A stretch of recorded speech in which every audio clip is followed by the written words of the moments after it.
미국이 코로나19 감염에 따른 두 번째 사망자가 나온 홍콩에 대해 1단계 여행 경보를 발령했습니다. 한편 일본의 크루즈선에서 전 세계로 옮겨진 300여 명 중 1명이 추가로 코로나 바이러스 확진 판정을 받았습니다. 전 세계로 확산되고 있는 코로나19와 관련해 미 공항에서는 검역용 체온검사 시스템이 실시되고 있습니다. 하지만 무증상 감염 등 여러 가지 변수로 인해 체온검사의 실용성에 의문이 나오고 있습니다. 어제 민주당 대선 후보 선출을 위한 3차 경선을 앞두고 TV 토론이 열렸습니다. 마이클 블룸버그 전 뉴욕시장은 처음 참여한 토론회에서 혹평을 받았습니다. 다음 달 1일부터 뉴욕주에서 일회용 플라스틱백 사용이 금지됩니다. 하지만 제도가 정착될 때까지 당분간 단속은 유예됩니다. 전국 렌트가 지속적으로 오르고 있습니다. 퀸즈는 무려 16%나 인상되면서 전국 최고 수준을 기록했습니다. 이상은 이 시각 주요 뉴스입니다. 시청자 여러분 안녕하십니까? KBN 뉴스입니다.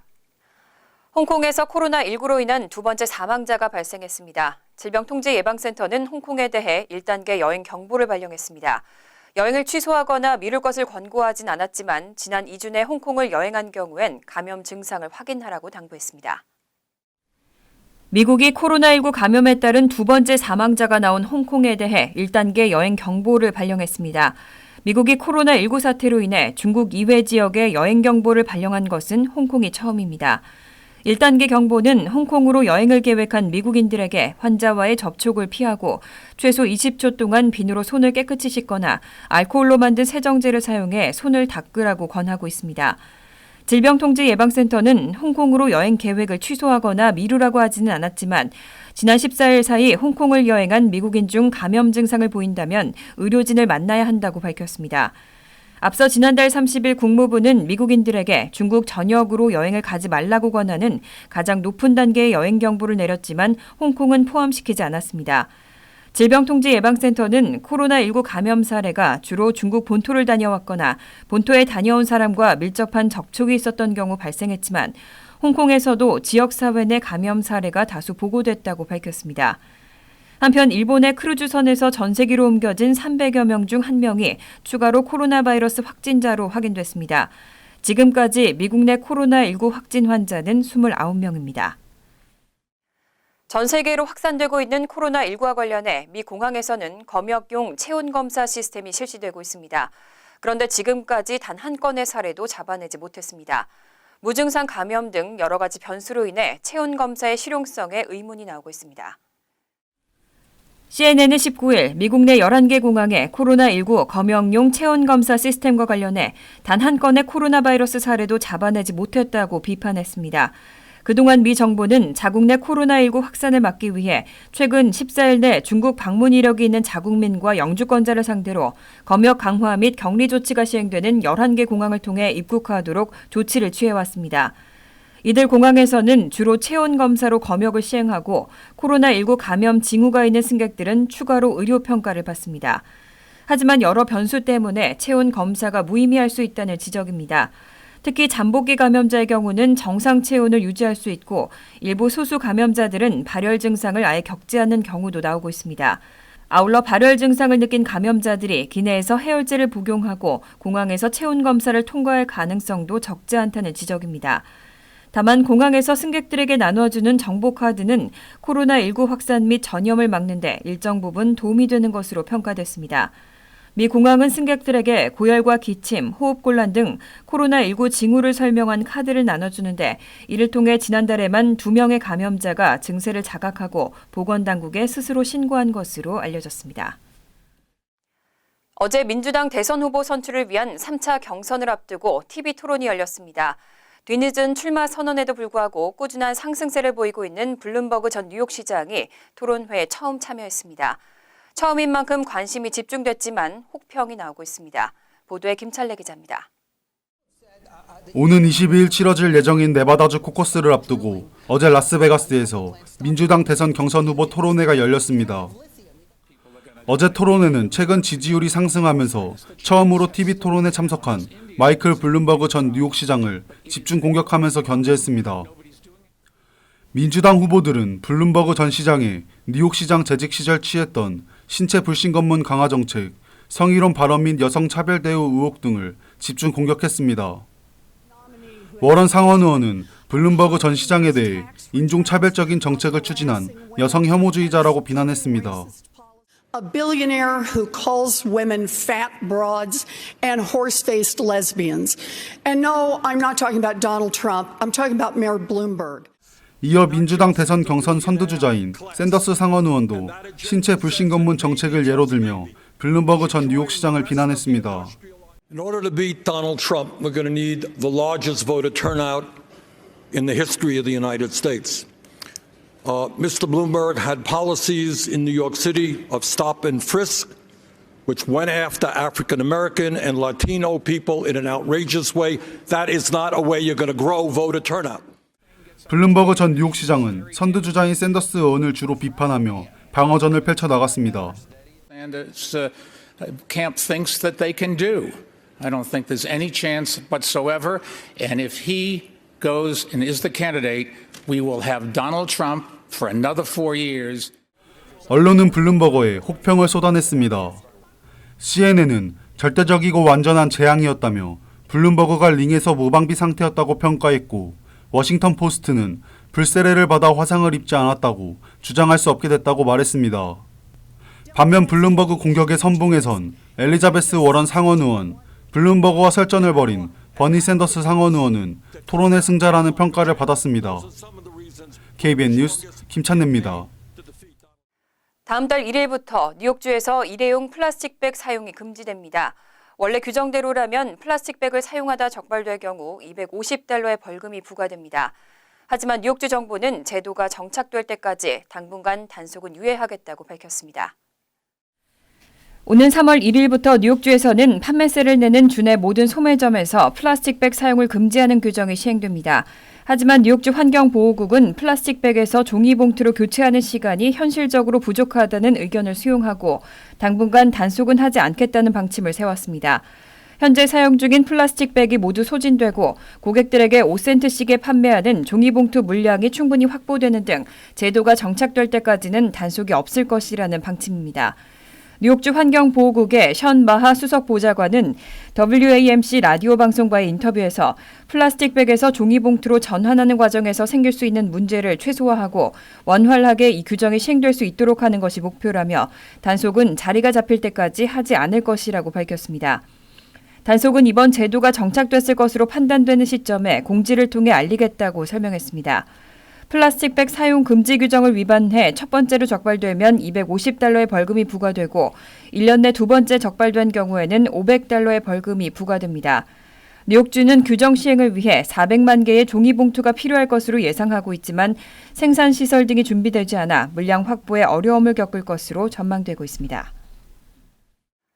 전국 렌트가 지속적으로 오르고 있습니다. 이 가운데 2019년 12월 기준 뉴욕시의 평균 아파트 렌트가 $4,000를 훌쩍 넘으면서 전국에서 가장 비쌌습니다. 퀸즈는 2018년에 비해 렌트가 무려 16%나 인상됐습니다. 최근 부동산 정보업체 렌트카페가 전국의 연간 렌트 현황 보고서를 발표했습니다.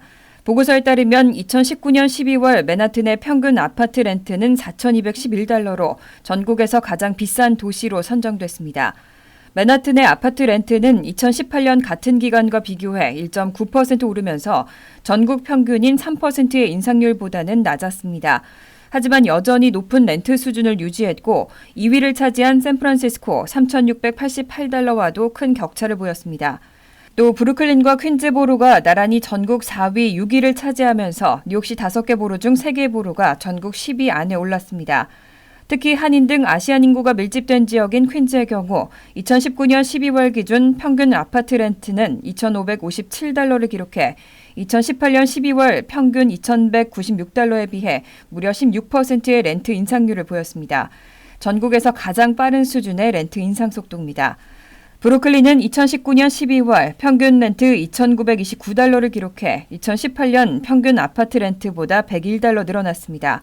전국 아파트 렌트는 평균 $1,474를 기록해 2018년보다 평균 $43 오르면서 3%의 인상률을 보였습니다. 올 1월 뉴욕시 전철의 정시 운행률이 최근 7년 내 최고를 기록했습니다. 주중 정시 운행률은 83%까지 올랐고 운행 지연 건수는 지난해 같은 기간에 비해 절반 이하로 줄었습니다. 이용객들도 서비스 향상을 확실히 느끼고 있다는 평가입니다. 메트로폴리탄 교통공사는 18일 기자회견에서 뉴욕시 전철 서비스가 계속해서 좋아지고 있다고 밝혔습니다. 메트로폴리탄 교통공사가 발표한 자료에 따르면 지난달 주중 전철 정시 운행률은 83%를 기록하며 2013년 이후 최고를 기록했습니다. 또 운행 지연 건수는 한 달간 주중 3만 318건으로 정시 운행률 58%를 기록한 지난해 1월 7만 6,287건과 비교해 절반 이하로 크게 줄었습니다. 메트로폴리탄 교통공사는 전철 운행이 순조롭게 이뤄지는 등 전반적인 서비스가 개선되면서 이용객도 늘었다고 밝혔습니다. 지난해 이용객은 17억 명으로 2018년보다 1% 늘었는데 전철 이용객 증가는 2015년 이후 처음입니다. 메트로폴리탄 교통공사의 운영 담당 관계자는 뉴요커들이 느끼는 서비스 향상이 이제 시작이라며 향후 $515억 달러가 투입되고 시스템 개선을 마치면 몰라보게 달라진 뉴욕시 전철을 만나게 될 것이라고 밝혔습니다. 메트로폴리탄 교통공사의 이번 발표에 대해 이용객들은 확실히 좋아진 것을 느끼고 있다는 입장을 보이고 있습니다. 한편 롱아일랜드 레일로드의 1월 정시 운행률도 93.3%를 기록하면서 2012년 이후 최고를 기록했습니다. 뉴저지주 포트리 인근이 전국에서 가장 교통체증이 심한 지역으로 꼽혔습니다. 조지 워싱턴 브릿지로 연결되는 I-95 도로는 평균 속도가 시속 29마일에 그쳤습니다. 출퇴근 시간에는 22마일까지 내려갔습니다. 미국 교통연구소는 19일 발표한 연간 보고서에서 조지 워싱턴 브릿지로 연결되는 뉴저지주 포트리의 I-95가 지난해에 이어 2년 연속으로 교통체증이 심한 도로 1위를 차지했다고 밝혔습니다.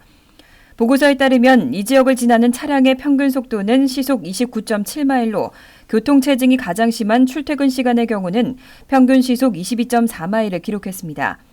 그 밖에 뉴욕시 일대에서는 커네티컷주와 뉴욕주의 경계에 있는 뉴욕 라이의 I-95가 전국 13위를 차지했습니다. 또 맨하튼과 퀸즈를 잇는 퀸즈 미드타운 터널부터 이어지는 I-495는 전국 29위를 차지했습니다. 특히 이 도로의 경우 출퇴근 시간의 경우 평균 시속 15마일을 기록하면서 전국에서 가장 낮았습니다. 이어 브루클린 브릿지와 연결되는 I-278이 전국 31위, 와이스톤 브릿지와 연결되는 브롱스의 I-678이 전국 58위를 기록했습니다. 미국 교통연구소의 크리스 스피어 대표는 이번 보고서에서 전국 대도시들의 도로 인프라 부족 때문에 앞으로 불어닥칠 거대 문제들에 대한 징후를 보여주고 있다며 연방정부에서 이런 문제를 방치하는 것에 대한 대가가 매우 클 것이라고 지적했습니다. 1년 전 브레이크 오작동으로 인해 잠정 중단됐던 시티바이크가 새로운 브레이크를 장착하고 다시 운영됩니다. 차량 공유 서비스 리프트와의 제휴를 시작해서 앞으로는 리프트 앱으로도 시티바이크를 대여할 수 있습니다. 1년 전 브레이크 오작동으로 인해 잠정 중단됐던 시티바이크의 전동 자전거가 새로운 브레이크를 장착했습니다. 새로운 전동 자전거는 기존 모델과 달리 앞바퀴 대신 뒷바퀴에 모터를 달고 잠기지 않는 드럼 브레이크도 달았습니다. 이와 관련해 리프트 마이크로 모빌리티 서비스 관계자는 라이더들이 땀을 흘리지 않고 언덕을 넘거나 이스트리버 다리를 건널 수 있다며 자신감을 보였습니다. 또 앞으로 시티바이크는 차량 공유 서비스 리프트와 제휴해 리프트 앱으로도 대여할 수 있습니다. 앱에서는 주변에서 이용 가능한 자전거 수와 남아있는 보관소를 알려주는 등 이용자들의 편의성을 높였습니다. 몇 주 안으로는 리프트 앱을 통해 연간 멤버십을 신청할 수 있도록 할 계획입니다. 현재 시티바이크의 유료 회원은 자전거를 빌릴 때 시티바이크 앱을 이용하거나 주어진 고유 멤버십 키를 이용해야 합니다. 시티바이크는 이달 안으로 수백 대의 전동 자전거가 출고될 것이라고 밝혔습니다. 19일 기준 맨하튼의 타임스퀘어와 코리아타운, 소지역에서는 이용 가능하고 소정의 추가 요금이 부과됩니다. 투자은행 모건 스탠리가 온라인 증권사 이트레이드를 130억 달러에 인수할 계획이라고 밝혔습니다. 금융위기 이후 미국 은행이 한 최대 규모의 인수입니다. 발표 이후 이트레이드는 주가가 24% 넘게 뛰었습니다. 20일 CNN과 CNBC 등은 모건 스탠리가 온라인 증권사 이트레이드를 130억 달러에 인수하는 계획을 밝혔다고 보도했습니다. CNBC는 금융위기 이후 미국 은행이 한 최대 규모의 인수라고 전했습니다. 이트레이드 주가는 24% 넘게 뛰었습니다. 거래는 오늘 4분기에 마무리될 것으로 예상되고 있습니다. 앞서 약 3달 전에는 이트레이드의 경쟁사인 찰스 슈와브가 TD 아메리트레이드를 260억 달러에 인수했습니다. 당시 분석가들은 이트레이드도 거래 수수료 제로 정책으로 인한 압력에 직면해 파트너를 찾아 나설 것이라고 분석한 바 있습니다. 지난해 10월 온라인 증권업계의 선두주자인 찰스 슈와브가 주요 업체로는 처음으로 수수료를 0으로 낮춘 이후 이트레이드 등 경쟁사들도 수수료 없애기에 동참할 수밖에 없었습니다. 이트레이드는 520만 개의 고객 계정과 3,600억 달러 규모의 소매 고객 자산을 보유하고 있습니다. 모건 스탠리는 고객 계정 300만 개를 갖고 있고 고객 자산은 2조 7천억 달러에 달하는 것으로 알려졌습니다.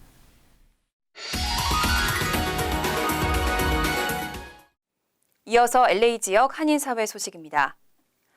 이번 예비선거에서는 유독 관록의 한인 정치인들이 많이 출마했는데요. 한편에서는 정치권에 처음 출사표를 던진 한인 정치 신예들도 눈에 띕니다. 여준호 기자가 보도합니다. 지난 2018년 LA 한인타운 노숙자 쉘터 반대 집회를 주도하면서 이름을 알린 LA 카운티 2지구 슈퍼바이저 정찬용 후보. 정치구단 허브에슨 전 시의장과 맞붙어 이른바 다윗과 골리앗의 싸움으로까지 묘사되면서 더 큰 주목을 받고 있습니다. 사우스 LA, 캄튼 등 주로 흑인 커뮤니티로 구성되어 있는 2지구의 특성상 어려운 싸움이 되지 않겠느냐는 우려도 많았지만 지역 현안에 대한 실질적 대안을 제시하면서 유권자들과의 거리를 좁혀왔습니다. 승산이 보일 정도로 반응도 나쁘지 않습니다.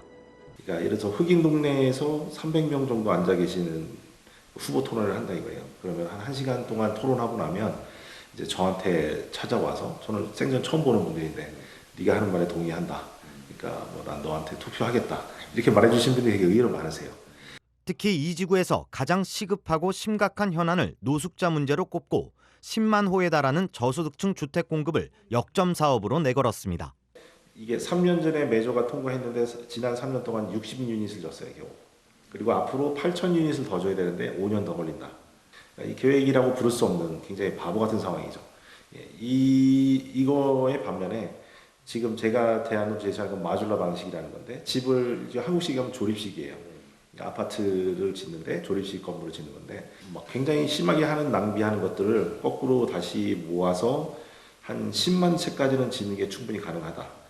이글락을 중심으로 하는 14지구 시의원 선거엔 정치 신예 신디조 후보가 선전 중입니다. LA시의 고질적인 정경 유착을 비판하고 기업의 후원을 받지 않는 클린 캠페인으로 주민들의 주목을 받아왔습니다. I am not taking any money from corporate interests or charter schools or developers because I believe that that is the way toward better governance at the city hall level. 정치 경험은 많지 않지만 기성 정치권의 변화를 외치며 도전장을 내민 두 한인 후보. 선거는 뚜껑을 열어봐야 한다는 말이 있듯이 초반 힘든 싸움이 될 것이란 우려를 뒤엎고 선전을 이어가면서 정치권의 새로운 돌풍을 예고하고 있습니다. MBC 뉴스 여준호입니다. 앞으로 LA 카운티에서 형사 사법 절차와 관련한 모든 수수료가 면제될 것으로 보입니다. LA 카운티 슈퍼바이저 위원회는 오늘 법원이 부과하는 각종 형사 사법 절차 수수료를 면제하는 내용의 법안을 만장일치로 통과시켰습니다. 이에 따라 일시 출소, 국선 변호사 선임, 응급 의료 조치, 보호 관찰 등의 비용이 수수료 면제 대상에 포함되며 수수료 미납으로 연체된 빚도 전액 탕감됩니다. 한편 LA 카운티는 매년 평균 약 1억 2천만 달러를 부과하고 있지만 징수율은 9%에 불과하며 연체 잔액은 지난 50년 동안 총 18억 달러까지 불어난 상태입니다. 간추린 소식입니다. 앞으로 매사추세츠 캠브리지에서는 불법 체류자가 무면허 운전을 하다가 적발되더라도 체포되지 않습니다. 캠브리지 시의회는 18일 경찰이 무면허로 운전하는 불법 체류자를 적발할 경우 체포하는 대신 교통 위반 티켓을 발부하도록 하는 조례안을 만장일치로 승인했습니다. 또 경찰은 위반 운전자의 합법 체류자 여부를 물을 수 없습니다. 다만 무면허 외에 다른 위반 사항이 있을 경우에는 불체자도 체포를 면할 수 없습니다. 뉴욕주 웨스트체스터 카운티에서 최근 중국 본토를 방문하고 돌아온 주민 26명이 코로나19 바이러스와 관련해 격리 중인 것으로 알려졌습니다. 18일 웨스트체스터 카운티 보건당국은 연방질병통제예방센터와 뉴욕주 보건국 등의 권고에 따라 코로나19 검사에서 음성 판정을 받더라도 중국에서 온 경우에는 14일간 격리하도록 한 예방조치를 이행하기 위해 관련 주민들을 자가 격리시켰다고 밝혔습니다. 플러싱과 베이사이드 등 퀸즈 북동부 지역 항공기 소음 문제 해결을 위한 법안이 연방의회에서 다뤄집니다. 그레이스맥 연방 하원 의원은 지난 14일 퀸즈 북동부 지역을 비롯한 전국 주거 밀집 지역을 대상으로 한 항공기 소음 규제 강화 법안을 발의했습니다. 법안은 현재 소음 피해 지역으로 분류하는 연방항공청의 기준 평균 소음도를 65데시벨에서 60데시벨로 즉각 하향 조정하고 향후 10년간 55데시벨까지 경감하는 방안을 마련하는 내용입니다. 뉴욕시의 도로변, 요일별 교대주차 규정 위반 벌금이 뉴욕시 대부분 지역에서 인상됩니다. 뉴욕시 위생국은 20일부터 맨하탄 96가 남단 지역을 제외한 5개 보로 모든 지역에 요일별 교대주차 규정 위반 벌금을 현행 $45에서 $65로 인상한다고 밝혔습니다. 뉴욕시 위생국은 이번 벌금 인상 결정으로 인해 시민들이 더욱 경각심을 갖고 규정을 잘 준수할 것으로 기대하고 있다고 전했습니다. 환율과 증권 소식입니다.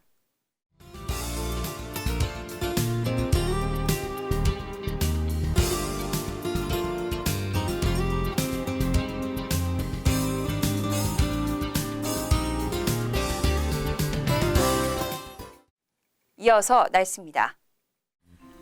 금요일은 대체로 화창하겠습니다. 낮 최고 기온은 36도, 섭씨 2도, 밤 최저 기온은 29도, 섭씨 영하 2도로 예상됩니다.